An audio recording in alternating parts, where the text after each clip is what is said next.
তো তোমাদেরকে যে অ্যাকাউন্টিং এর এরা অথবা যুগ সম্পর্কে বলছিলাম, তোমরা খেয়াল করে থাকবে তোমাদের যে বইগুলো আছে সেখানে প্রথম অধ্যায়ের যেটি আমরা পড়াচ্ছিলাম, আমরা প্রথম অধ্যায়ে যে ডিসকাশনটা করছিলাম হিসাব বিজ্ঞান পরিচিতি, এই হিসাব বিজ্ঞান পরিচিতির হিসাব বিজ্ঞানের উৎপত্তি এবং ক্রমবিকাশ, যেটি হচ্ছে history of origin and gradual evolution of accounting, এটা বলছিলাম।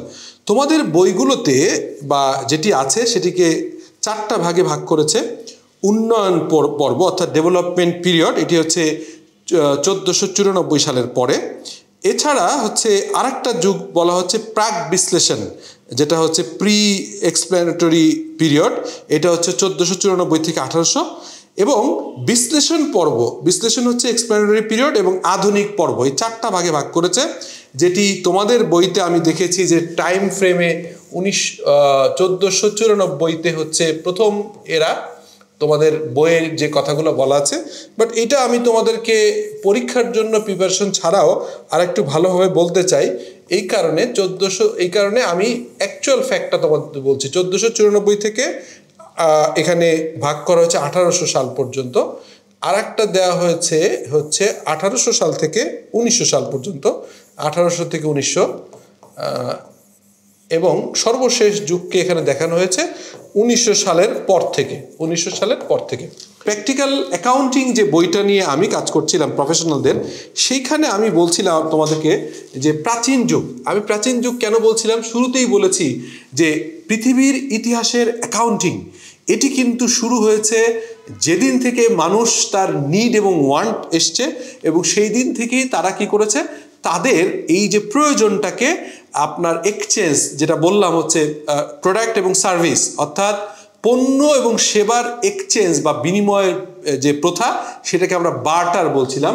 এটাকে বলা হয় বার্টার। হ্যাঁ, এই বার্টারের সময়টা শুরুর থেকে, এই কারণে আমি প্রাচীন যুগকে বলছি এনশিয়েন্ট যুগ, যেটি আসলে শুরু পৃথিবীর অলমোস্ট শুরুর থেকে। তারপরে কি বলছি বণিক যুগ। বণিক মানে হচ্ছে মার্চেন্ট যুগ। এই মার্চেন্ট যুগকে আমি দেখিয়েছি আমার বইতে 1400 সালের দিকে, এটাকে বলেছি।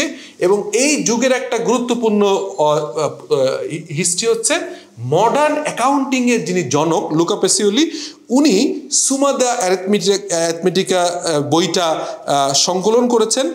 এখানে যদি আমার বই থেকে পড়ে শোনাই, ইতালিতে 1400 সালের দিকে ব্যবসায় অনেক উন্নয়ন ঘটে, এবং ইতালির একজন বিখ্যাত গণিতবিদ, যিনি আসলে একজন যাজক ছিলেন, খ্রিস্টান ধর্মযাজক ছিলেন, ইতালির একজন বিখ্যাত গণিতবিদ ফ্রা লু বার্তোলোমিও ডি লুকা পেসিওলি, যেটিকে আমরা বলি লুকা পেসিওলি নামেই পরিচিত। উনি হচ্ছে 1494 সালে, যেটি হচ্ছে 1494 সালে প্রথম ডাবল এন্ট্রি অ্যাকাউন্টিং সিস্টেমের ধারণা আমাদেরকে দেয়।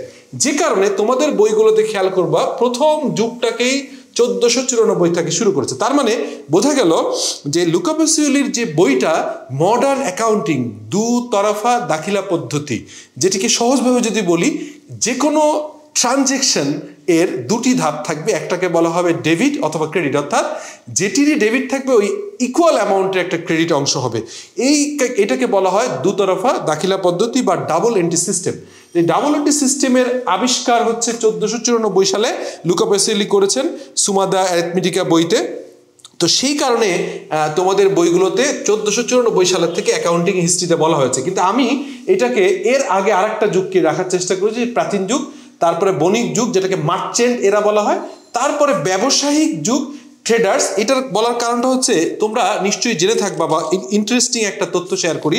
পৃথিবীর প্রথম মাল্টিন্যাশনাল কোম্পানি কোন কোম্পানি তোমরা বলতে পারবে? নিশ্চয়ই পারার কথা, না বলতে পারলে আমি শেয়ার করছি। সেটা হচ্ছে ইস্ট ইন্ডিয়া কোম্পানি। আমরা ইস্ট ইন্ডিয়া কোম্পানিকে ব্রিটিশদের উপনিবেশিক যে শাসন শোষণ, এটির সূচনা হিসেবে এই সাবকন্টিনেন্টে মানুষ জানে। কিন্তু Dutch East India company, not ইংল্যান্ডে, Dutch East India company is the first multinational company যারা হচ্ছে সারা পৃথিবীতে ব্যবসা করে, এবং তারা প্রথম লিস্টেড কোম্পানি। তোমরা শুনে থাকবে ব্যবসার যে ধরন, তার ভিতরে সবচেয়ে বড় ফর্ম হচ্ছে পাবলিকলি লিস্টেড কোম্পানি, যেটিকে আমরা বলি হচ্ছে পাবলিক কোম্পানি, এবং তারা লিস্টিংয়ে যায় হচ্ছে। তো সেই পৃথিবীর প্রথম মাল্টিন্যাশনাল লিস্টেড কোম্পানি হচ্ছে ইস্ট ইন্ডিয়া কোম্পানি। এই যুগটা হচ্ছে ব্যবসায়িক যুগ। এটি শুরু, এবং এই সময়টা আমি তোমাদেরকে বলেছি 1700 সালের দিকে। এই সময়টাকে আমি বলছি 1700 সালের দিকে এটাকে বলা হচ্ছে। এর পরের যুগটাকে আমি বলছি হচ্ছে শিল্প যুগ। এইখানে এসে আমরা আইআর কথাটা এখন শুনে রাখো, আমি পরবর্তীকালে তোমাদেরকে বলবো। আইআর মানে ইন্ডাস্ট্রিয়াল রেভলিউশন, অর্থাৎ যেখানে স্টিম ইঞ্জিনের আবিষ্কার হয়, সেই যুগটাকে বলছি আইআর এর যুগ। এবং এরপরে লাস্ট যে যুগটা, এটাকে বলা আইটি, ইনফরমেশন টেকনোলজি। এবং এই প্রযুক্তির যুগটা হচ্ছে এখনকার যুগ, যেটি হচ্ছে 2000 সালের পরে। অর্থাৎ তোমাদের বইতে যা আছে অলমোস্ট সিমিলার ইনফরমেশন। আমি চেষ্টা করব এই তথ্যগুলো তোমাদের এই ভিডিও ডেসক্রিপশনে দিয়ে দিতে, যাতে করে তোমরা জিনিসটা পেয়ে যাও। যেখানেই তোমরা দেখছো এই আমার যে প্র্যাকটিক্যাল অ্যাকাউন্টিং বই, যে বইটি তোমরা দেখতে পাচ্ছ, এটি একই সঙ্গে সঙ্গে একাডেমিকরাও পড়তে পারবে, এবং সঙ্গে সঙ্গে যারা কর্মজীবন শুরু করছে, অ্যাকাউন্টেন্ট হিসেবে কাজ করতে চায়, তাদের জন্য মোটামুটি বাইবেল লেভেলের বই বলা যায়। কারণ এই প্র্যাকটিক্যাল অ্যাকাউন্টিংয়ের বই বাংলাদেশে নাই, যেখানে হচ্ছে যে একটা প্র্যাকটিক্যালি একটা অ্যাকাউন্টেন্ট হিসেবে তুমি যদি কোনো কর্মজীবন শুরু করো, সেখানে ডে ওয়ান থেকে তোমার ফাইন্যান্সিয়াল রিপোর্টিং প্রিপারেশন, যেটাকে আমি বলি হচ্ছে ব্যালেন্স শিট বা ইনকাম স্টেটমেন্ট তৈরি করবার জন্য যে সক্ষমতা তৈরি করতে হয়, এর সমস্তটাই এখানে আছে। সো যেটি বলছিলাম, তাহলে 5টা যুগ। প্রথমকে আমি বলছি প্রাচীন যুগ, তারপরে বলছি বণিক যুগ, তারপরে বলছি ব্যবসায়িক যুগ, তারপরে বলছি শিল্প যুগ, তারপরে হচ্ছে প্রযুক্তি যুগ। আর ইংরেজিতে যদি বলো, প্রথম যুগটাকে বলা হবে এনশিয়েন্ট এরা, তারপরে মার্চেন্ট এরা, তারপরে থার্ড যুগটা হচ্ছে ট্রেডার্স এরা, এরপর হচ্ছে ইন্ডাস্ট্রিয়াল রেভলিউশন, যেটা আইআর, প্রথম ইন্ডাস্ট্রিয়াল রেভলিউশন, যেখানে স্টিম ইঞ্জিন আবিষ্কার হচ্ছে। এবং সর্বশেষ যুগ যেটা এখন চলছে 2000 সালের পরে, এখানে আমরা বলছি আইটি, অর্থাৎ ইনফরমেশন টেকনোলজি, যেখানে অ্যাকাউন্টিংকে আমরা এখন বলছি AIS, অর্থাৎ অ্যাকাউন্টিং ইনফরমেশন সিস্টেম। অ্যাকাউন্টিংটা আমরা বাংলায় যেটা বলতাম যে হিসাব বিজ্ঞান অথবা হিসাববিদ, তো আমরা সেইটাকে এখন মডার্ন বলছি অ্যাকাউন্টিং ইনফরমেশন সিস্টেম, AIS। তো এই যুগটাকে প্রযুক্তির যুগ বলা হচ্ছে, এবং এই যুগে এসে অ্যাকাউন্টিংটা অটোমেশন হয়েছে। অর্থাৎ আমরা শুরুতে, তোমরা যারা এখন হয়তো দেখতে পাও না, বাট আমরা দেখেছি যে ব্যাংকে গেলে আমরা যখন একটা চেকের টাকা তুলতে যাইতাম বা চেকের টাকা তুলতাম, তখন একটা বড় বালাম খাতা খোলা হতো, সেখানে কার নামে কত অ্যাকাউন্টে টাকা আছে লেখা হতো। এখন আর এই ব্যাংকগুলোতে লেখা হয় না, ডিজিটাল লেজারের মাধ্যমে প্রত্যেক অ্যাকাউন্ট হোল্ডারে একটা লেজার থাকে। সো এই যে টালি খাতায় অ্যাকাউন্টিং লেখার যুগটা পার হয়ে আমরা এখন অ্যাকাউন্টিং ইনফরমেশনের যুগে আছি, যেখানে হচ্ছে সফটওয়্যারের মাধ্যমে অ্যাকাউন্টিং মেনটেন করা হয়। সো আমরা আশা করি যে আমাদের এই জিনিসটা তোমরা বুঝেছো। Thank you.